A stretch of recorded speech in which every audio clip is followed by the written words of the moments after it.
this is just an introduction about what project management is. I can talk here for a very long time about project management, but my point of view is someone who came from a situation wherein I am a great example of what we call an accidental project manager. Why is that? Unlike all of you, you have that luxury of Coursera. You have that luxury of a teacher who really teaches project management. You have the luxury of going through seminars, workshops, trainings, of doing project management. But when I started out with project management, I came from the industry of IT. I came from the IT industry wherein when I went to a company and they asked me, Bong, we need you to lead a team to be able to upgrade the operating system of the servers in Globe Telecom, which actually I did, back in the early 1990s.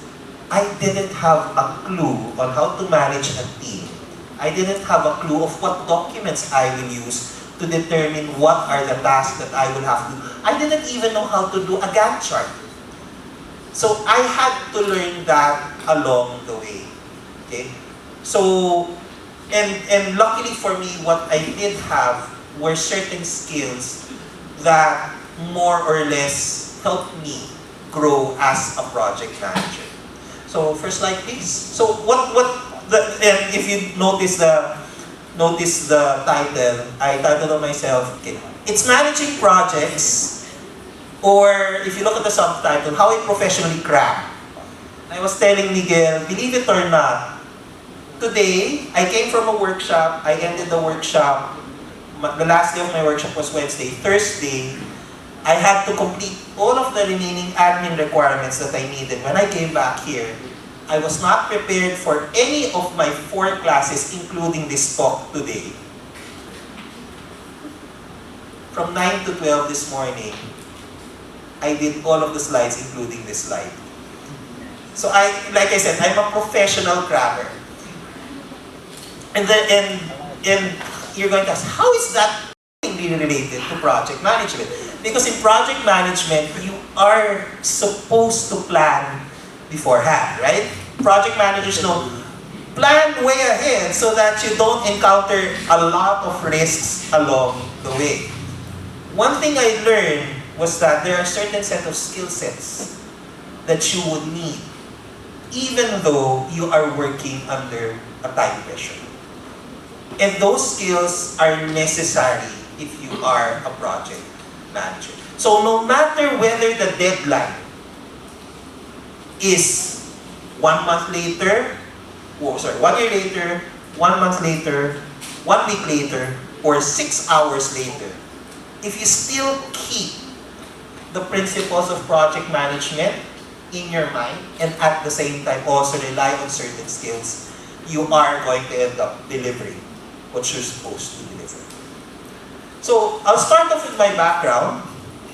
Okay, as I was introduced, I've been teaching for 25 years. But aside from that one, first one, I also do 2 things.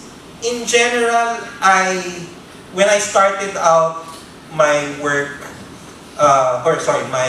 my work, I developed websites. So I was a programmer at the start. Okay?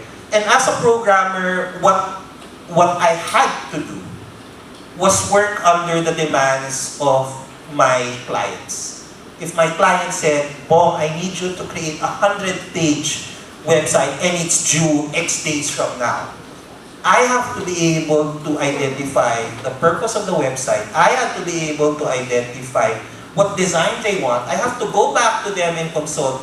Is this what you want? No, I don't like the color. I like pink. I don't like black. What? Okay, never mind.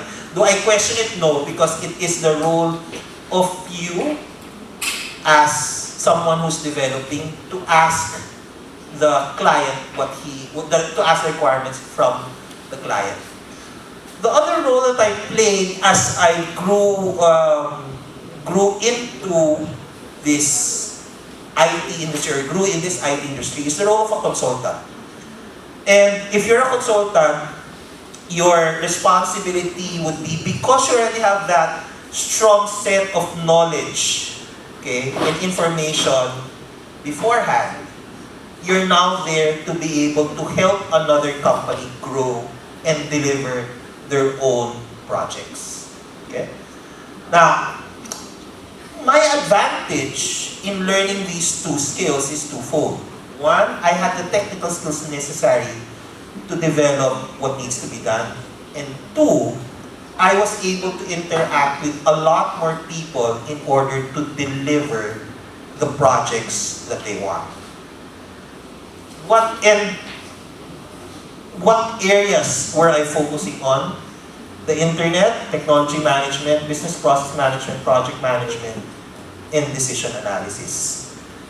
Throughout these 30 years, these two skills helped me do any project that was thrown to me, even outside of these particular disciplines. So the first lesson that I learned in these 30 years of me being able to do different projects is try to identify a lot of your transferable skills that you have or that you are good in fields that are applicable not just on one industry but in multiple industries.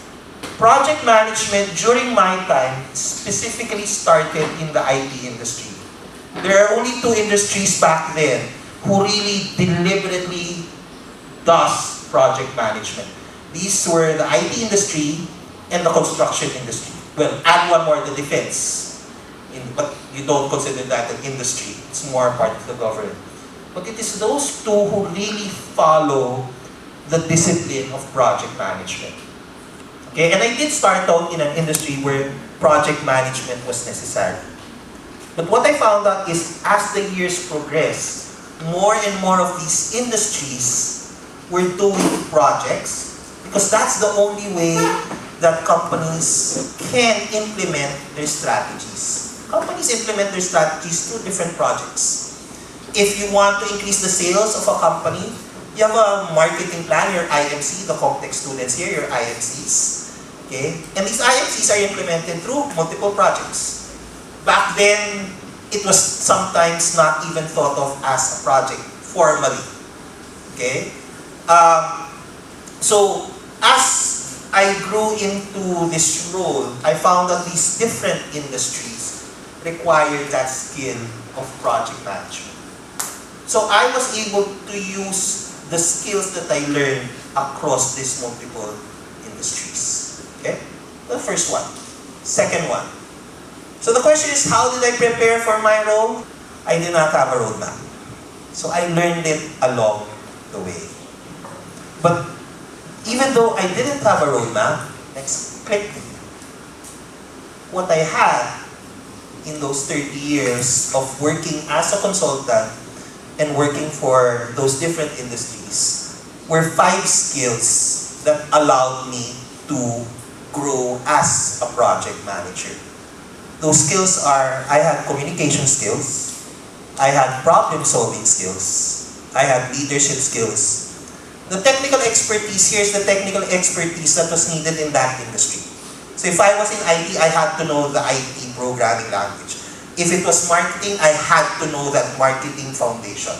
If it was finance, I had to know that finance. And that's good for JP Salt because you are taught you have different skills, you were given the foundation in these different functional areas. You know, a little bit of marketing, a little bit of finance, you know, a little bit of accounting. So the terminologies and the foundations are there. Okay? And that's what you need. If you have a great foundation already, that's good enough for you to be able to use as a starting point and then apply your project management skills on top of it. Okay? So with that, what I'd like to do is test 5 people's skills here by doing an activity. Okay, so Miguel will help me out. I know I think the team already chose 5 people at random here. I normally do this with everyone, but because of the time constraint, what I'd like to do is these 5 people will do the activity, and what I'd like everyone to do is observe what's going on. Okay? And then later on, I'll ask you what you observed during this activity. Okay, just to give a background to everyone, this is an activity that I more or less created. It's called a tea party. The reason why it's called a tea party is because they're formed in a tea. Each and every one of them has a set of instructions. All instructions are here, and I'll give them sheets of paper. Okay? Oh, before I give this. Their only means of communication are these sheets of paper. Okay? And just to give you names, this is person A. So you're A, you're B, you're C, D, E. Okay? So give me some sheets of paper. So if you want to communicate with each other, the only means of communication is through these sheets of paper. But what you need to do is say from whom it came from and to whom you're giving it to. So your sheet of paper should contain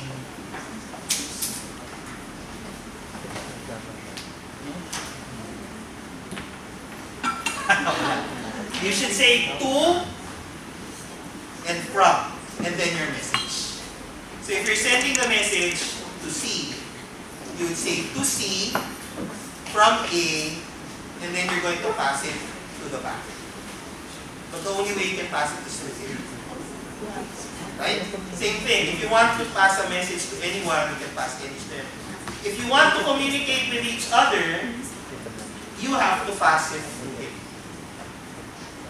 So if C wants to communicate with D, you cannot just pass the C to D, the paper. You have to pass it to B, who will pass it to D. Does everyone understand the setup? Okay, so everyone understands what you're going to do. You can't talk, and the only means of communication are those sheets of paper. All instructions will be found here. Okay? And for this activity, I normally give 15 minutes, but for liters of time, we'll just do this in a day. Whether you're finished or not is another thing.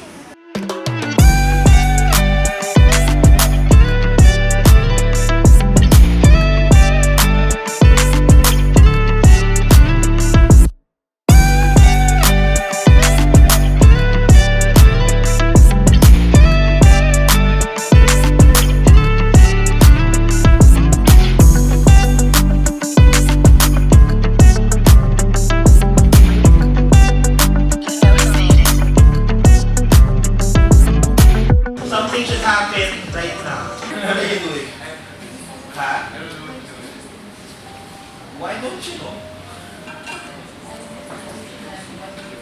Okay.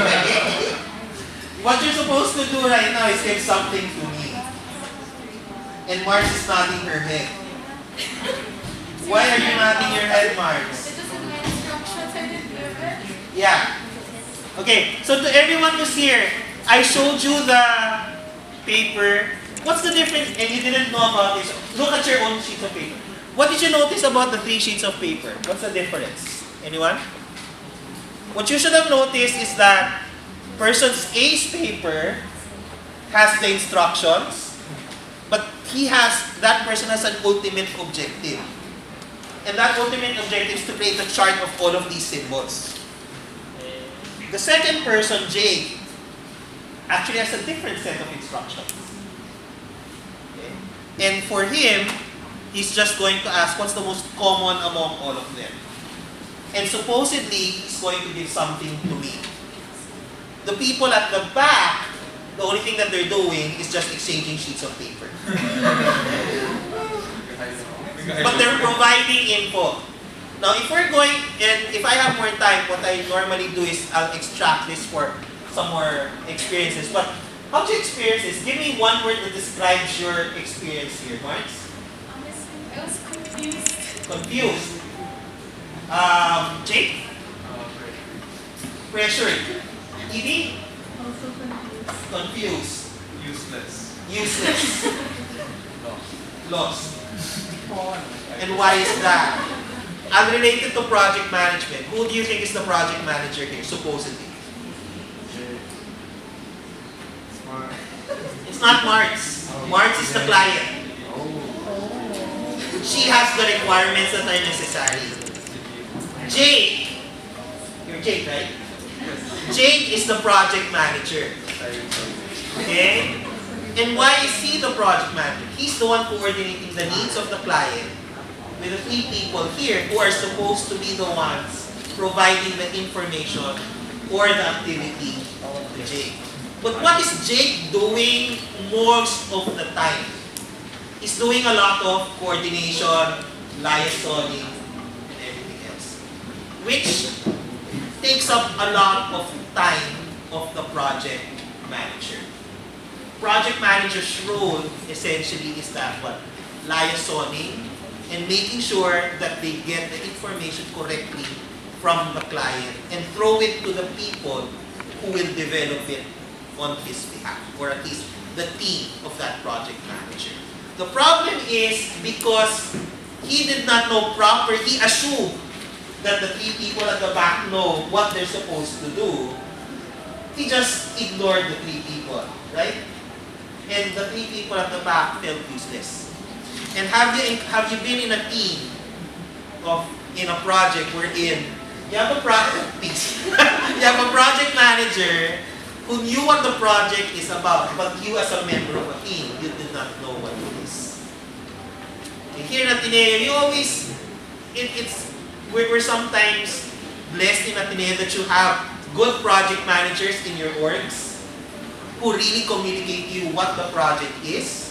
But if you go out there in the real world, there are project managers who will just leave you behind and say, learn as you go. Okay? The project is midway already. Sometimes the project manager does not have time to introduce to you the nuances of the project or where the project is right now. You're lucky because you're involved from the start. But when you go out in the industry, you're going to be put in a project where it's already running and you have to be able to catch up. And if you don't have a good project manager, like Jay, if you don't have a good project manager, that project manager does not communicate to you what the project is all about, then that's where you will end up failing as a member. Okay? So thank you very much. I'll just end with this one. Okay? Can you move on? So the second lesson here is that, and what I will normally do is I will read whatever is written down. And most of the time what I will see here is, what am I doing? I don't know what I'm doing. I'm not sure if you wrote something there. I'm confused. Okay? But just to wrap things up, that workshop should illustrate something to you. Even if the activity is structured in a way that it will make you fail, there are certain soft skills that are necessary for you to have. So the second lesson really is managing projects primarily also involves several soft skills. It is these skills that will help you move on, okay, or thrive in high pressure environments. Okay? Go, Jake. Okay. Last one. There's a question here that was given to me. What's the relationship between project management and IMC? Very quickly, and I'll just wrap this up in 2 or 3 minutes. The thing here is this. When I'm currently right now advising the senior Comtech students, and they're supposed to they're proposing some sort of IMC. Most of the IMCs that I am seeing involve, let's change the packaging, let's change the design, let's change the website. Here's the thing, and also related to operations management, it's easy to say, change the packaging. It's easy to say, create a website. But what you should also remember is that main recommendation of changing the packaging has an impact on other parts of the organization.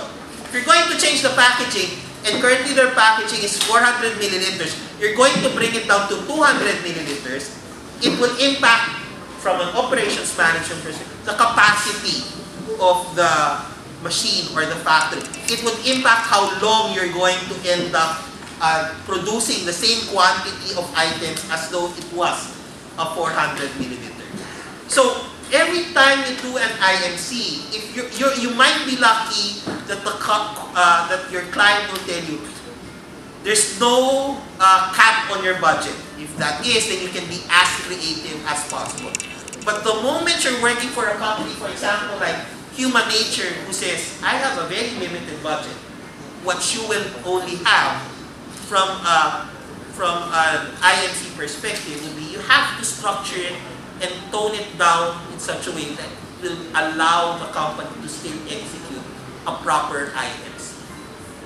Okay? So, at the end of the day, and if I look at it from another perspective, all companies will actually have their own problems. And these problems will need great solutions, sometimes creative solutions. But these solutions that these companies that you might propose may be complex, they might be large, and they might be multidisciplinary. The change in packaging is not just a marketing problem, it's an operation problem, it's a design problem. Therefore, because they are complex, because they are large, because they are multidisciplinary, you will always need a set of people working with you in a project. So normally when you think of project manager, you're thinking of yourself as a project manager and what certificates I can get and whatever. Please do not forget that there's a team behind you as a project manager. Because there's a need for teams, all of you need to coordinate with each other, as that small workshop showed you. That need for coordination, add to it the current competition in the industry, will have to force you to execute your projects as quickly as possible. And as such, you need to manage any major project well. Okay? Now, I'll go technical. When you do project management, there are two definitions. Those are two definitions that I have on the screen. What I'd like you to take note is the difference between both of them. The first one is always the science. Because there's the Gantt chart, there's the matrices, there's the forms that you fill out. But the other thing that's behind it is usually the art. And it's always the art of creating the illusion that any outcome is the result of a series of deliberate, predetermined acts, when in fact, it was purely dumb luck. Which is what happened to me right now. Right? I told you at the start, these slides were just made just this morning, in an hour. And right now I'm delivering it to you after 5 hours of lecture from another class. From your perspective, you're thinking, wait, prepared si Sir Bong. But in reality, because of the soft skills and because of me being able to understand that these steps are already present over and over again, it's common. For me, it's dumb luck. Buti na lang may mga slides ako from wherever it is and I was able to cobble it together to give you something. So it's always that balance of, I can technically do this. Miguel gave me, and I'll tell you, Miguel gave me a time schedule. A, B, C, D. Sir Bong, on March something, give me your biodata. Give me your ID. Sir Bong, give me your slides here. Sir Bong, on this day, please give me your GD. I did it. But that's the back end. He was managing it as a project manager. But did you notice that it was, there's something amiss? You know, because at the end of the day, you're looking at the outcome, which is this one. So that's why it's always that balance. When do you go science, which is what Miguel did? And when do you go art, which is what I did. Wherein I stressed out Miguel, to be honest. And that's the reason why I have to give credit to Miguel. Because he was always following up with me. He was always there were kind words given to me, and he made me comfortable enough as the speaker for this particular event. So, give him a round of applause. And that's the balance. He can go technical, the science, but along the way, he was able to apply the art of project management, which is that soft skills needed. He was constantly assuring me, Sir Bong, I will help you out. Just give me what you need. Okay? And the third lesson, which is, projects at the end of the day are the mechanisms by which companies, the strategy of the company are implemented. And as such, they need to be managed well. So at the end of the day, 3 lessons with regards to project management, and these are, make sure when you're leading a team or managing a project, make sure you have a lot of transferable skills because you don't know what project will be thrown. The second one is cultivate as much as possible those soft skills. And you're only going to learn this as you experience more and more projects. And the third one is really treat it as a management discipline. I might joke always this, if you forget what the definition of management is, just look at me. Why, sir? Because management is plok, and my last name is Olpoc. So plok is planning, leading, organizing, and control. And in any way, you are always going to plan for a project, lead the team to the successful project, organize the details of the project, and control the project by making sure you meet certain deadlines. And with that, I end my talk.